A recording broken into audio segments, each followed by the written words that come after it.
Case 1. Lamora Williams. Atlanta, Fulton County, October 13, 2017. There are crimes that stop a city in its tracks. Crimes that hit so hard, so fast, and so brutally that people find themselves unable to speak, unable to process what they have just been told.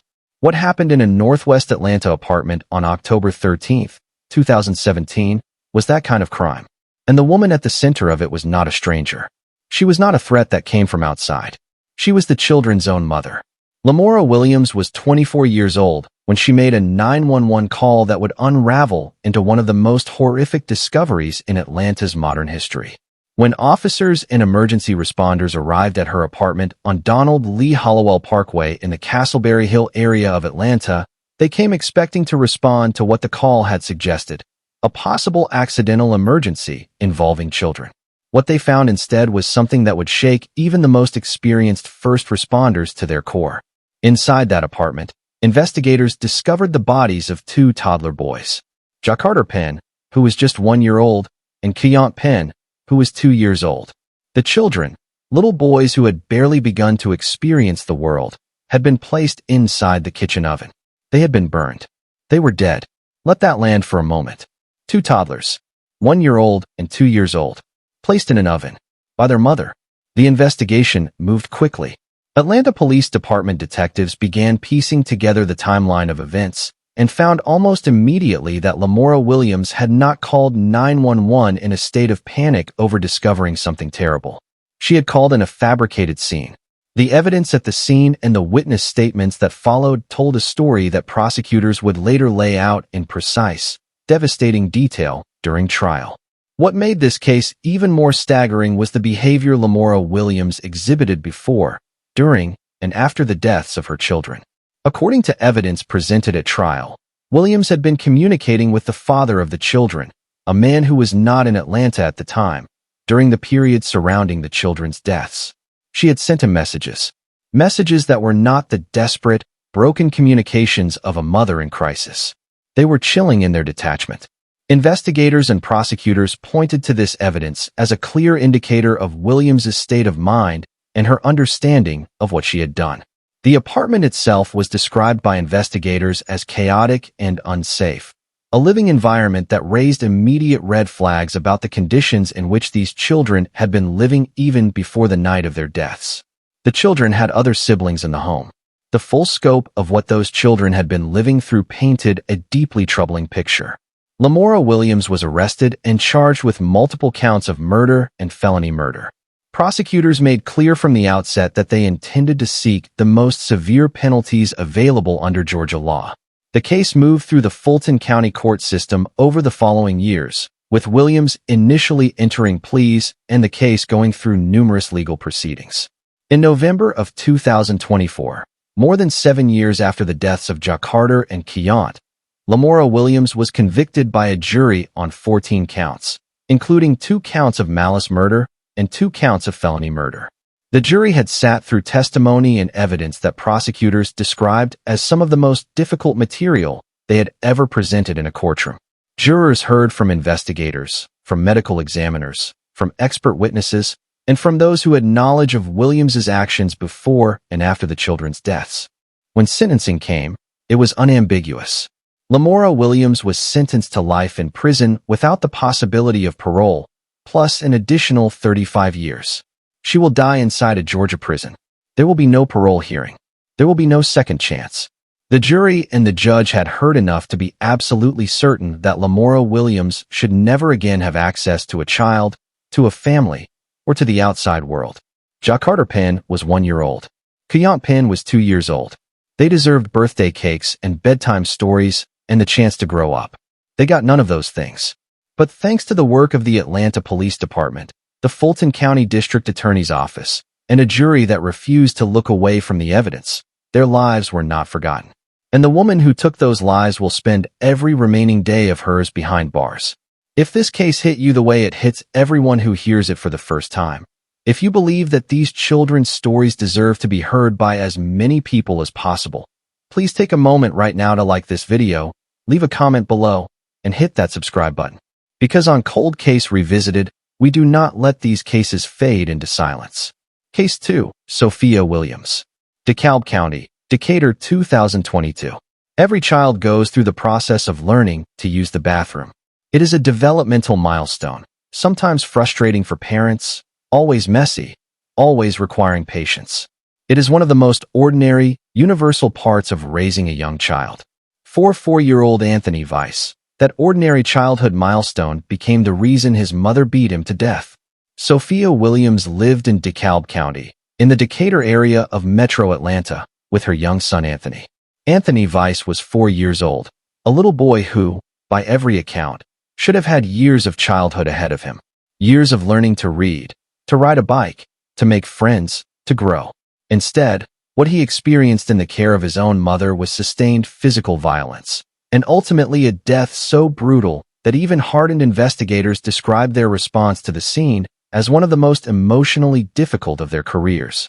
According to evidence presented at trial, Sophia Williams subjected Anthony to a prolonged and savage beating because the child was not properly potty trained. Investigators documented injuries consistent with being struck repeatedly by multiple objects. The items used in the beating were not weapons in the traditional sense. They were household objects.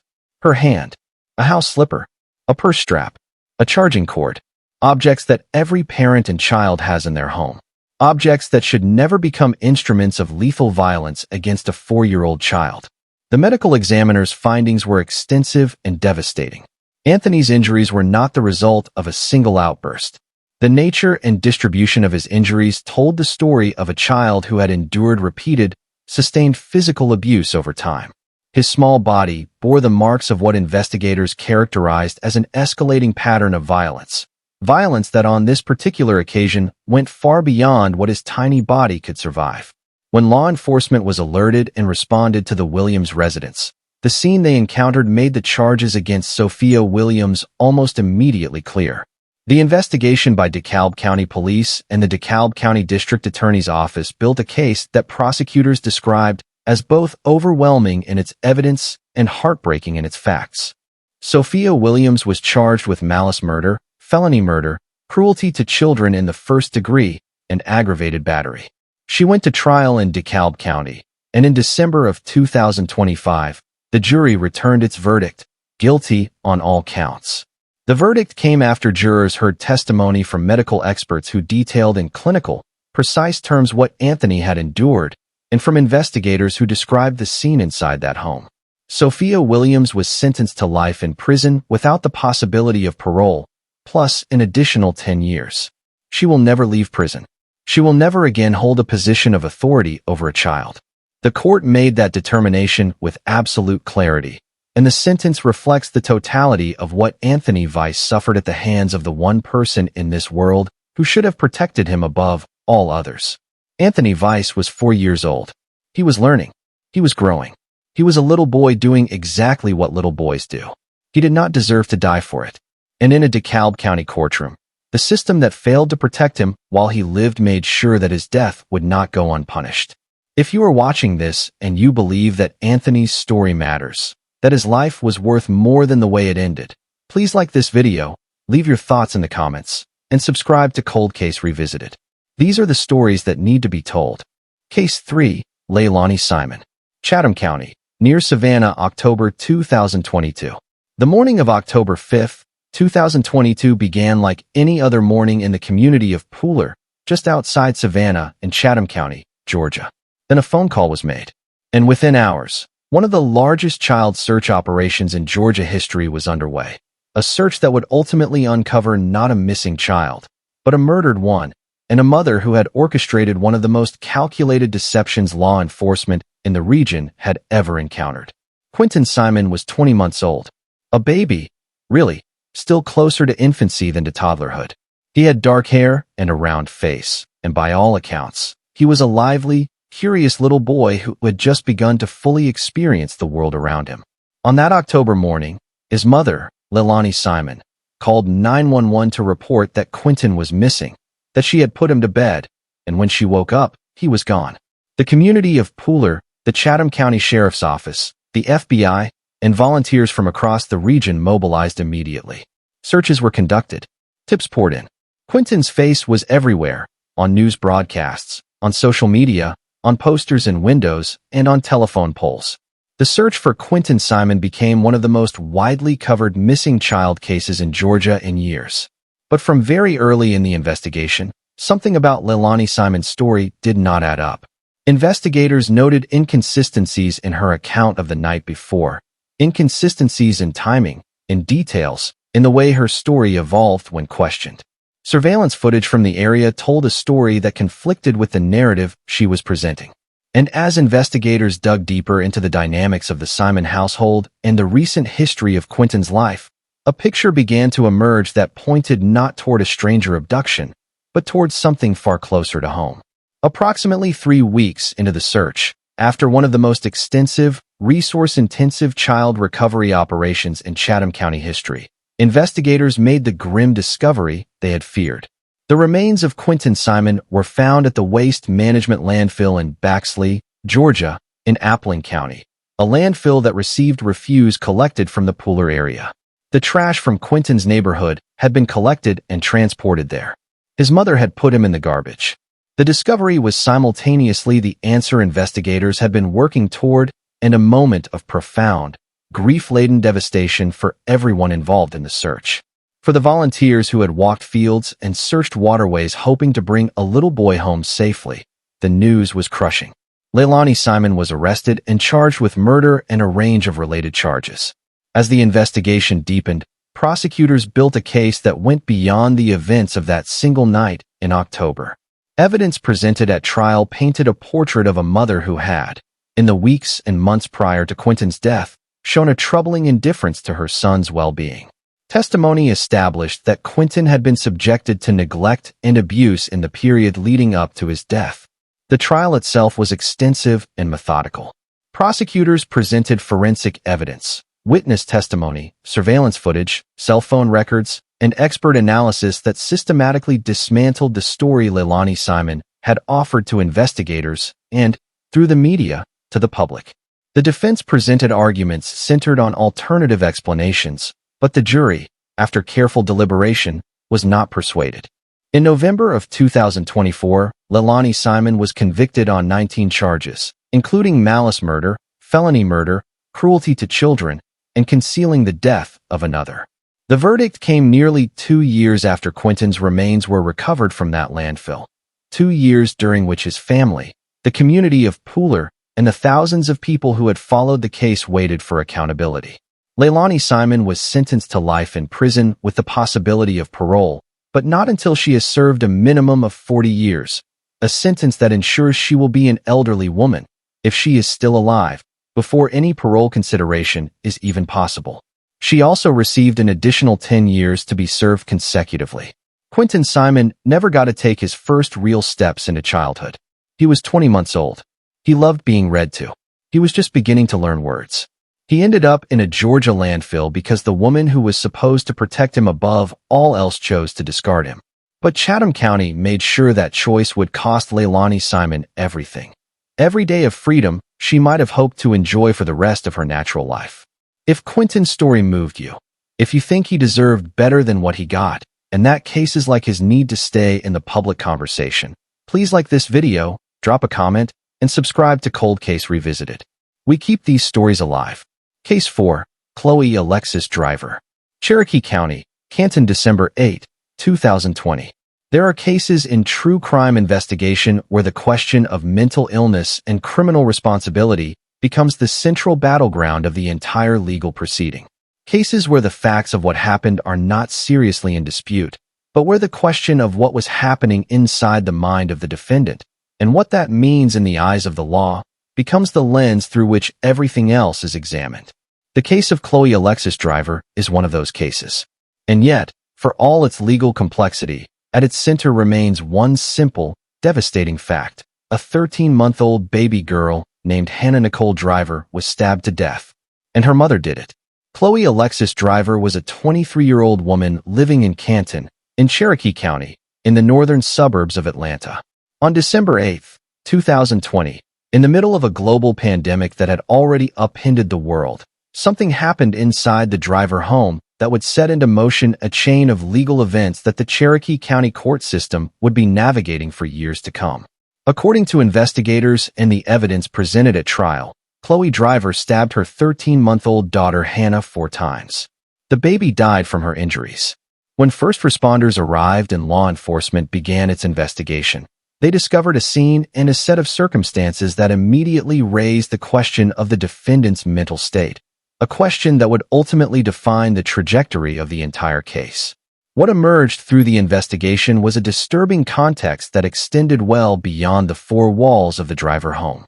Evidence presented at trial indicated that Chloe Driver had become deeply enmeshed in what was described as a controlling, polygamist religious group, a fringe organization whose ideology and influence over its members, prosecutors argued, had contributed significantly to the psychological environment in which Driver was living at the time of Hannah's death. Witnesses and evidence painted a picture of a young woman who had been cut off from her previous support systems, subjected to isolation and manipulation, and whose mental health had deteriorated substantially. None of this, the state of Georgia made clear, excused what happened to Hannah Nicole Driver. But it formed the backdrop of the legal argument that the defense would advance, and that the jury would ultimately, in a complex and carefully considered verdict, partially accept. After a lengthy legal process that spanned multiple years, the case went to trial in Cherokee County. In December of 2024, 4 years after Hannah's death, the jury returned a verdict that reflected the specific legal framework Georgia provides for cases involving mental illness. Chloe Alexis Driver was found guilty but mentally ill on all counts: malice murder, felony murder, cruelty to children in the first degree, and aggravated assault. The distinction between not guilty by reason of insanity and guilty but mentally ill is a critical one. A not guilty by reason of insanity verdict in Georgia can result in commitment to a mental health facility with periodic review and the possibility of eventual release. A guilty but mentally ill verdict is a conviction, a full, legal finding of guilt, that carries the same sentencing range as a standard guilty verdict. The mental illness finding in Driver's case means she is entitled to receive mental health treatment during her incarceration, but it does not mitigate the length of her sentence. Chloe Alexis Driver was sentenced to life in prison with the possibility of parole after serving 30 years, plus an additional 20 years to be served concurrently. She will be in her early 50s, at the very youngest, before she is eligible to appear before a parole board, and even then, parole is not guaranteed. Hannah Nicole Driver was 13 months old. She had only recently learned to pull herself up to stand. She was in the stage of life when everything is new and wondrous, when sounds and colors and faces are being cataloged by a rapidly developing brain. She should have been taking her first steps. She should have been learning her first words. Instead, she was killed in a locked bedroom by her own mother. The Cherokee County court system took 4 years to arrive at its verdict, and when it did, it made clear that regardless of the complexity of the mental illness defense, the life of Hannah Nicole Driver had value, and that value demanded accountability. If this case affected you, if you believe Hannah deserved better, please like this video, leave a comment below, and make sure you are subscribed to Cold Case Revisited. We will be here every time a story like this needs to be told. Case 5, Tiffany Nicole Moss. Gwinnett County, Lawrenceville 2013 to 2014. There is a word in the English language, cruelty, and most people think they understand what it means. They think of meanness, of unkindness, of behavior that causes pain. And then there are cases that completely redefine the word. Cases that expand its boundaries into territory so dark, so deliberately sustained, and so incomprehensible in its design that the word cruelty feels almost inadequate to describe what occurred. The case of Tiffany Nicole Moss and her 10-year-old stepdaughter Emani Moss is one of those cases. Emani Moss was 10 years old when she died in 2014 in Lawrenceville, Gwinnett County, Georgia. She was found weighing 32 pounds, the weight of a typical healthy 3- or 4-year-old child. She had been starved, not by accident, not by poverty, not by neglect born of ignorance or incapacity. She had been deliberately, systematically, and methodically starved to death by the woman who had become her stepmother, while her biological father, Emani Moss, lived in the same home and allowed it to happen. Emani's biological mother was not in the picture. She had been left in the care of her father and his girlfriend, later wife, Tiffany Nicole Moss. And what Tiffany Moss did with that responsibility was strip a little girl of every basic human need: food, warmth, care, dignity, over a sustained period, while ensuring that Emani's siblings were fed and cared for. The starvation of Emani was not the result of universal neglect. It was targeted. It was intentional. It was the deliberate deprivation of one specific child. Investigators who responded to the scene and conducted the autopsy found a child whose body had been ravaged by starvation. Her organs had begun to fail. She weighed 32 pounds, a figure that medical experts testified was the result of chronic, sustained food deprivation over an extended period. The medical examiner's testimony at trial was among the most difficult testimony those in the courtroom had ever heard. And then the details got worse. Because after Emani Moss died, after this little girl's body finally gave out from the sustained deprivation her stepmother had subjected her to, Tiffany Moss did not call for help. She did not call 911. She did not take Emani to a hospital. Instead, she and Emani Moss placed Emani's body in a trash can and burned it. They burned her body in the backyard of their home. And then they attempted to conceal what had happened.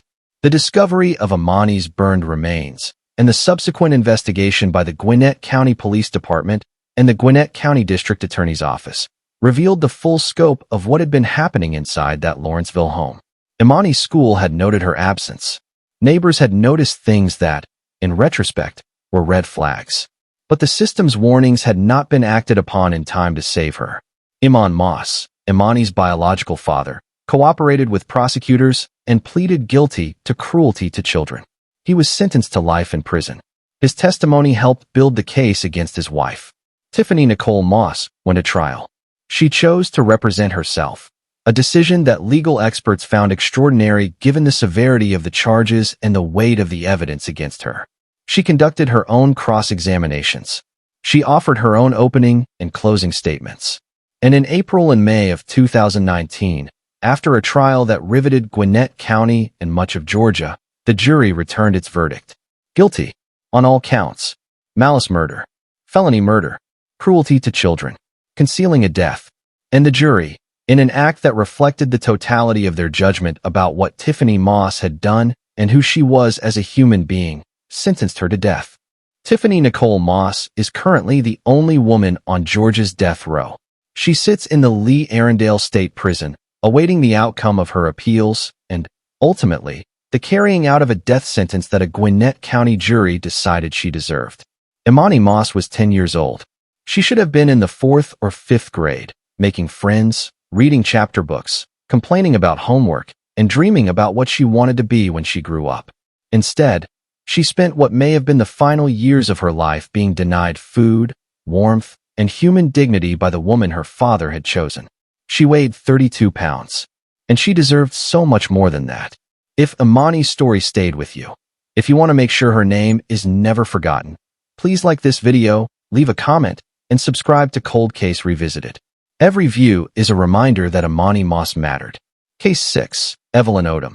Ware County/Dougherty County, December 2022 discovery, crime from 1988. Some cases disappear into time. The crime happens. The child disappears. And for years, sometimes for decades, no one is held accountable, because no one even knows for certain that a crime has occurred. The remains of the victim lie hidden, unidentified, unknown, while the person responsible continues to live in the world. And then, sometimes, the truth comes back. Sometimes the ground gives up its secrets. Sometimes technology and persistence and the sheer refusal of investigators to stop asking questions cracks open a case that should have been solved 30 years earlier. The case of Evelyn Odom and her 5-year-old daughter Kenyatta, known to her family as KeKe, is exactly that kind of case. In December of 2022, in a wooded area in Ware County, Georgia, investigators made a discovery that would set into motion one of the most remarkable cold case investigations in recent Georgia history. In the woods, partially obscured by vegetation and time, was an old television console, the large, boxy kind that was common in American homes in the 1970s and 80s. And inside that television console, encased in concrete, were human remains. Small human remains. The remains of a child. The discovery immediately raised the question that would drive the investigation for months. Who was this child? How long had they been there? And who was responsible? The forensic work that followed was painstaking and extraordinary. Investigators worked with medical examiners, forensic anthropologists, and DNA analysts to try to establish who these remains belonged to. The bones were those of a small child. The manner of preservation, encased in concrete, sealed inside a television console, left in a remote wooded area, was clearly not accidental. This was concealment. Deliberate, calculated concealment. As the investigation deepened, detectives began tracing missing persons reports for children who had disappeared from the region in the years consistent with the forensic evidence. They identified a name, Kenyatta Odom, known as KeKe, a 5-year-old girl who had last been seen alive in December of 1988. A little girl who had simply vanished from her community and whose disappearance had never been fully resolved. DNA analysis ultimately confirmed what investigators had suspected. The remains in that television console were those of Kenyatta Odom. And then investigators turned their attention to her mother, Evelyn Odom.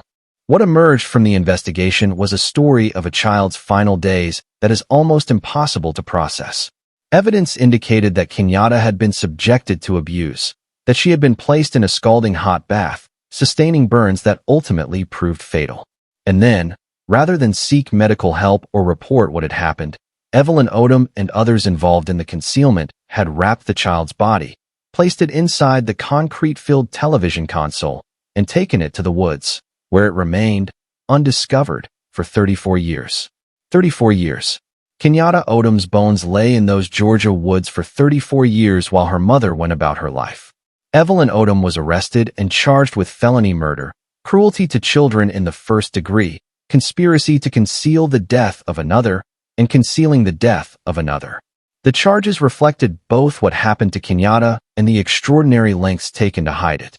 As of August 2025, the most recent information available, Evelyn Odom had been convicted on those charges and was awaiting formal sentencing, facing a minimum of life in prison with the possibility of parole.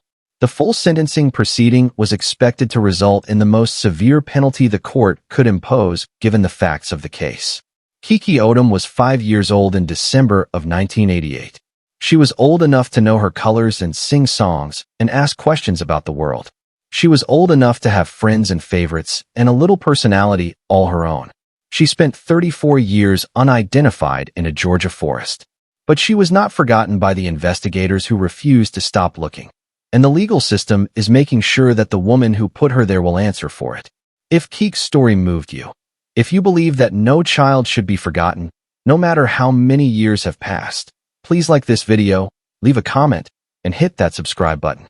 Cold Case Revisited exists for exactly these moments. Case 7. Carly Suzanne Walden. Newton County, Covington, April 28, 2019. Not every case in a documentary about maternal violence involves the death of a child. Sometimes the pattern of harm is pointed in a different direction. Sometimes it is the woman herself, the mother, who becomes a killer in a context that turns the expected narrative of protective motherhood completely on its head. The case of Carly Suzanne Walden is included in this documentary because it represents something important.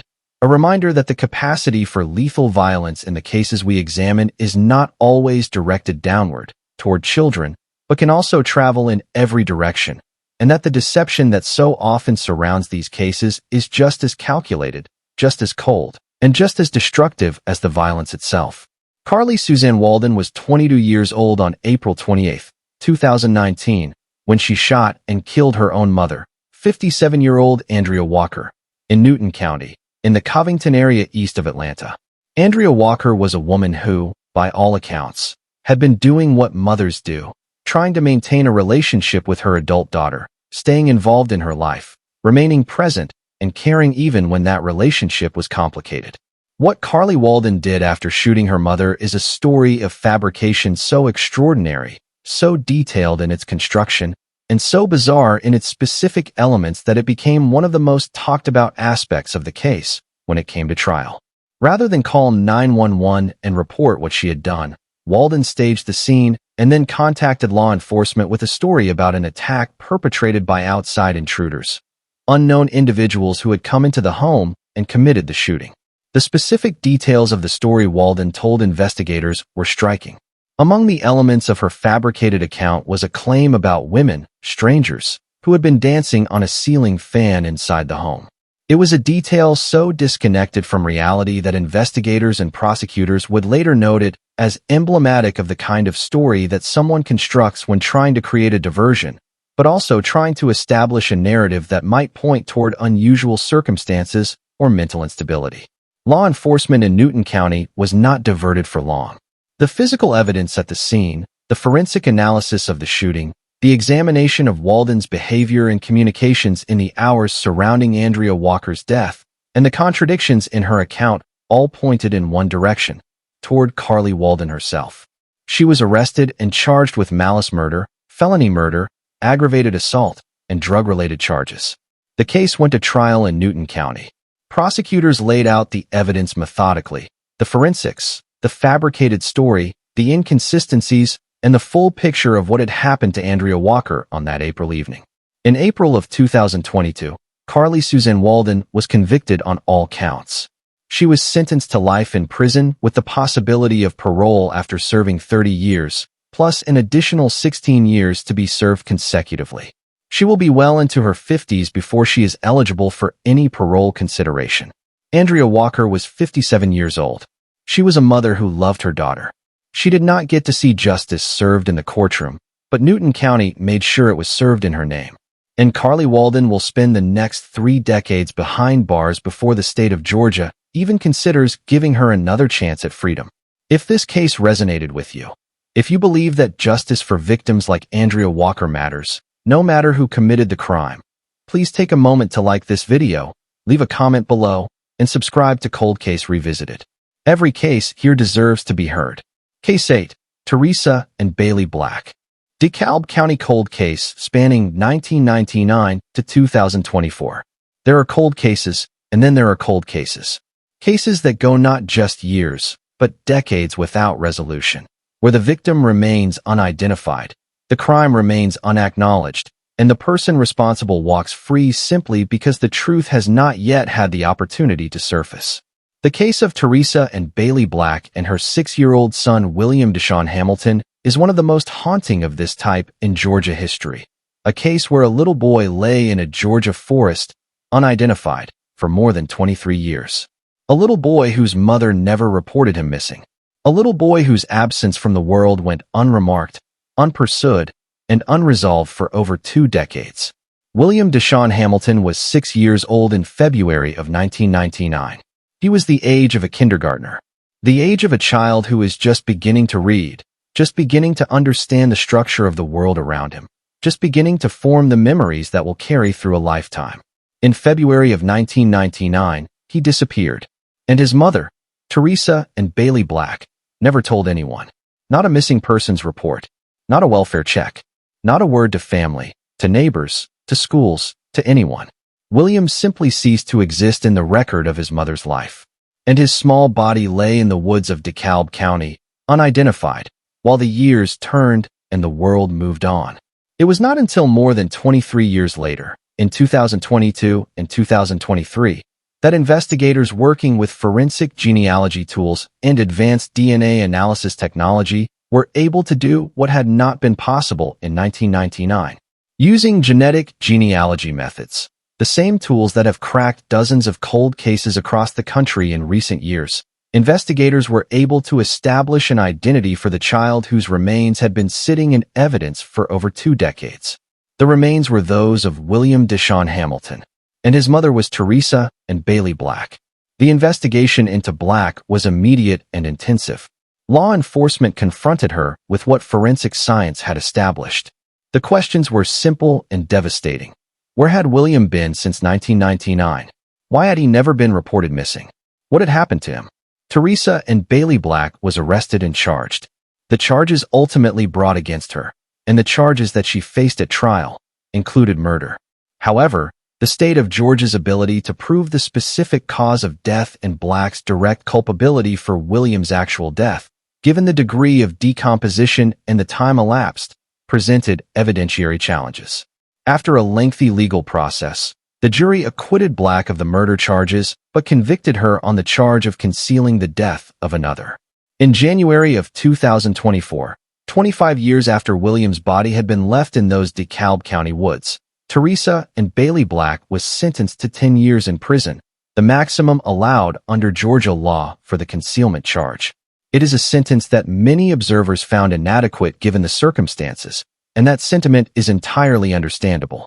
A 10-year sentence for concealing the death of a 6-year-old child for 23 years strikes many as a profound mismatch between crime and consequence. But it represents the maximum that Georgia law permitted for the charge on which she was convicted, and it represents the only accountability that the evidence available, after 25 years, could legally support. William Deshaun Hamilton was 6 years old in February of 1999. He should be a grown man today, in his late 20s or early 30s. He should have a life, a job, maybe a family, memories, experiences. Instead, his name was unknown to the public record for 23 years. He was a Jane Doe, a John Doe, a set of unidentified remains in a file that nobody was actively pushing to close, because nobody knew he was missing. The case of Teresa and Bailey Black is included in this documentary not because the sentence is the longest or the crime the most violent, but because it represents something profoundly important, the reminder that a child can disappear from the world and that sometimes the reason no one is looking for them is because the person who should be looking for them is the person who made them disappear. And that even 25 years later, even with the most limited charges and the most modest sentence, the truth has a way of finding its way to the surface. If William's story affected you, if you think a 6-year-old boy who spent 23 years as an unidentified John Doe deserves to be remembered, please like this video, drop a comment below, and subscribe to Cold Case Revisited.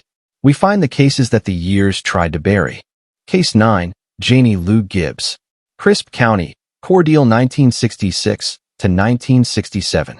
To understand the full scope of what Georgia has faced when it comes to maternal violence, to truly appreciate the historical depth of this issue, you have to go back past the 21st century, past the 1990s and 80s, all the way back to the late 1960s, to a small, quiet town called Cordeal in Crisp County, deep in the heart of South Georgia, to a woman named Janie Lou Gibbs, whose case sent shockwaves through her community and the state that still echo in the annals of Georgia criminal history. Janie Lou Gibbs was, by outward appearances, an unremarkable woman.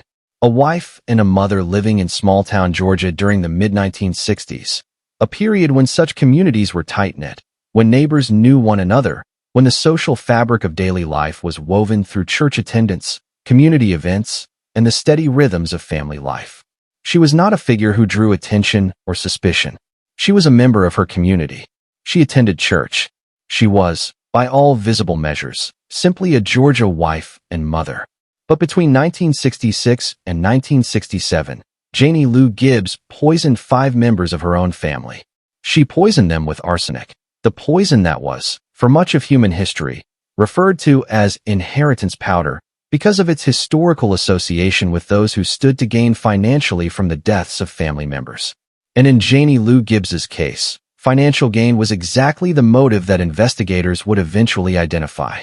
The victims were her husband, Charles Gibbs, her sons, Marvin, who was 13 years old, Melvin, who was 16, and Roger, who was 19, and her infant grandson, Ronnie, the baby son of her adult son Roger. 5 members of her family. 5 people who trusted her, who sat at her table, who accepted food and drink from her hands. 5 people she poisoned systematically, one after another, over the course of more than a year. Janie Lou Gibbs had taken out life insurance policies on her family members.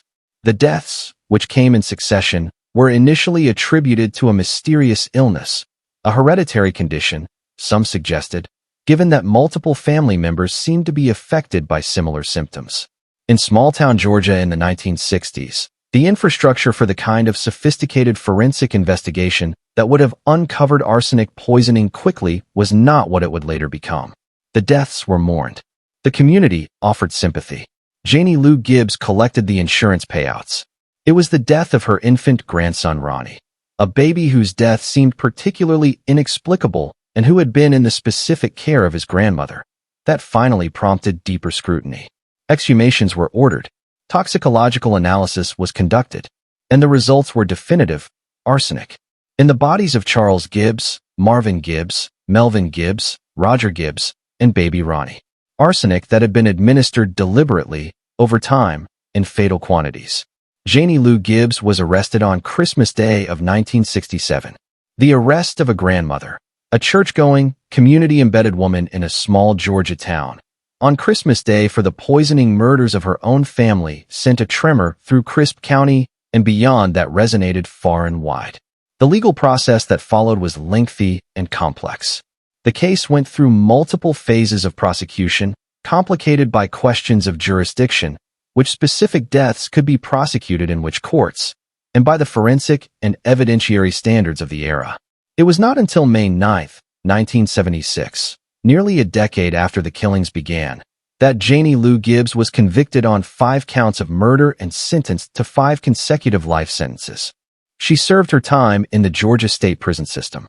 In 1999, after more than 2 decades of incarceration, she was released, reportedly due to her deteriorating health from Parkinson's disease. She died in 2010, more than 4 decades after the poisonings that had killed her husband, her 3 sons, and her baby grandson. The case of Janie Lou Gibbs holds a specific and significant place in Georgia criminal history, not only because of the scale and duration of the crimes, but because it represents the earliest documented case of what researchers in criminology call familial serial murder driven by financial gain. It is a case that demonstrated, decades before the public conversation about such crimes became as sophisticated as it is today, that the capacity for sustained, calculated lethal violence is not limited by gender, by social position, by community standing, or by the presence of children and grandchildren in the perpetrator's life. Marvin Gibbs was 13. Melvin was 16. Roger was 19. Baby Ronnie was an infant. Charles Gibbs was a husband who trusted his wife. They all deserve better than what Janie Lou Gibbs gave them. And while she ultimately died a free woman, a reality that many who know this case find deeply troubling, the record of her crimes and the convictions she received stand as a permanent testament to what she did and who she was.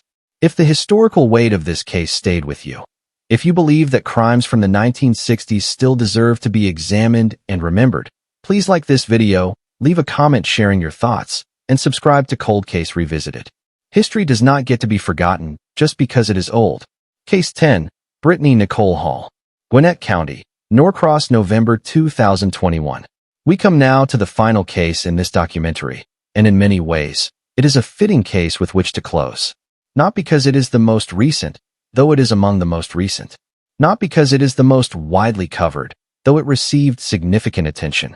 But because it contains within it so many of the elements that define the cases we have examined throughout this documentary. The deliberate harm of a child who was already vulnerable, the concealment of what had happened, the fabricated story to investigators, and ultimately the weight of a legal system coming down on a woman who had chosen violence and deception over care and honesty. Amari Hall was 8 years old. She lived with her mother, Brittany Nicole Hall, and her mother's partner, in Norcross, Gwinnett County. Amari had autism, a detail that matters because it speaks to who she was and to the specific vulnerability she carried with her into the care of the adults who were responsible for her. Children with autism often require additional patience, additional accommodation, and additional understanding. They may communicate differently.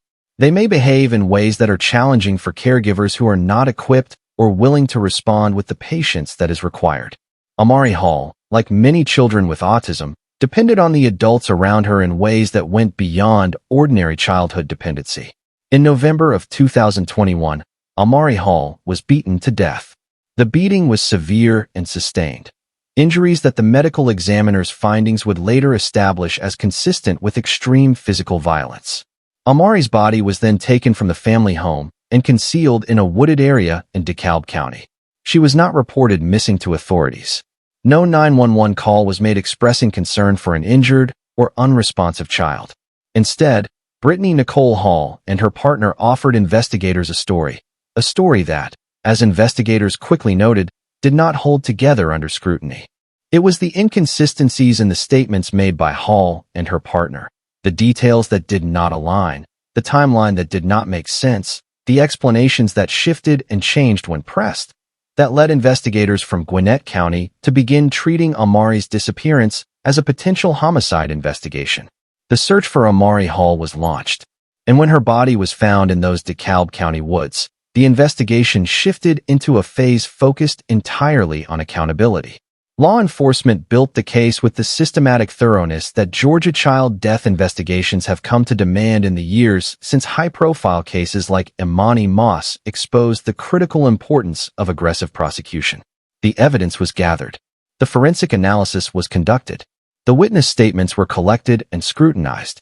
And the picture that emerged was one of a child who had been subjected to violence that no child, no human being, should experience, followed by a deliberate effort to hide the evidence and avoid accountability. Brittany Nicole Hall ultimately entered a guilty plea. She pleaded guilty to felony murder, 11 counts of cruelty to children in the first degree, concealing the death of another, and making false statements to law enforcement.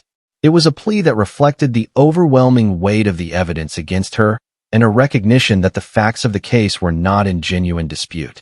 In September of 2025, Brittany Nicole Hall was sentenced to life in prison. She will not come home. She will not have access to another child. The guilty plea and the sentence that followed represent the justice that Amari Hall deserved, and that the Gwinnett County and DeKalb County investigators worked to secure for her. Amari Hall was 8 years old. She was a little girl with autism who depended on her mother for everything, for safety, for care, for love, for the basic security that every child deserves. What she received instead was violence, and then concealment, and then a wooded area in DeKalb County where her body lay until investigators found her. But they did find her, and the legal system did the rest. If Amari's story affected you, if you believe that every child, regardless of ability or vulnerability, deserves protection and justice, please like this video, leave a comment, and make sure you subscribe to Cold Case Revisited. Amari Hall mattered, and we will make sure her name is remembered. 10 cases, 10 children, or in the case of Janie Lou Gibbs, an entire family. 10 women who stood in the role of mother, or stepmother, or grandmother, and who made choices so devastating that the state of Georgia had no option but to remove them from society permanently or for decades at a time. What do we take from this? What is the larger truth that these 10 cases, examined together, reveal? The first truth is one that investigators, child welfare advocates, and criminologists have been saying for years. The most dangerous place for a child is not the street, not the school, not any public space. Statistically, the greatest risk to a child's life and safety comes from within the home, from the adults they are closest to, from the people they depend on most completely. This is a truth that communities resist because it challenges the comforting idea that family is inherently safe. It is not always safe. And these 10 cases demonstrate that with a painful, undeniable clarity. The second truth is about the systems built to protect children. In several of the cases we examined tonight, Emani Moss, Amari Hall, William Deshaun Hamilton, there were moments when the system had opportunities to intervene before it was too late. Schools that noted absences, neighbors who observed concerning things, reports that were not followed up on quickly enough, evidentiary gaps that allowed years to pass without resolution. These failures are not abstract. They have names and faces. And understanding them is the first step toward demanding that the systems responsible for child protection are adequately resourced, adequately staffed, and adequately empowered to act. The third truth is about time. The case of Evelyn Odom. The case of Teresa and Bailey Black. The case of Janie Lou Gibbs. These are cases that remind us that the passage of time does not erase a crime.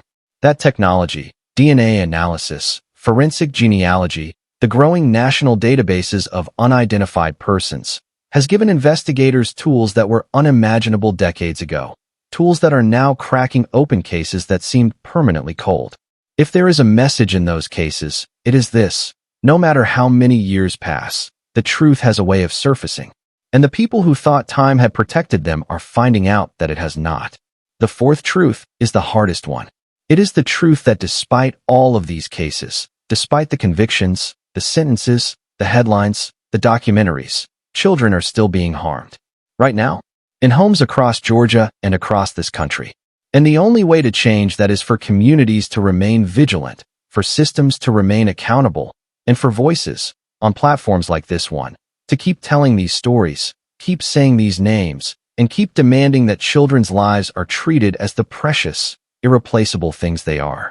Jakarta Pin, Kayant Pin, Anthony Weiss, Quinton Simon, Hannah Nicole Driver, Emani Moss, Kenyatta Odom, Andrea Walker, William Deshaun Hamilton.